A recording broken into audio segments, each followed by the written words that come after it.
The use of apple cider vinegar dates back thousands of years. It was used to treat infections and coughs in the past.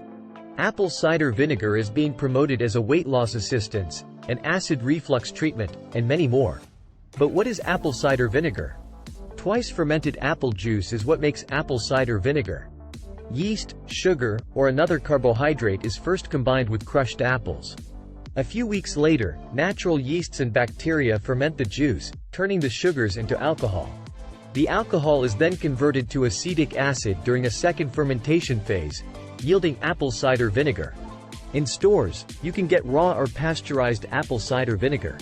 Because it might have more naturally occurring bacteria and yeasts, people most frequently use raw apple cider vinegar for health reasons.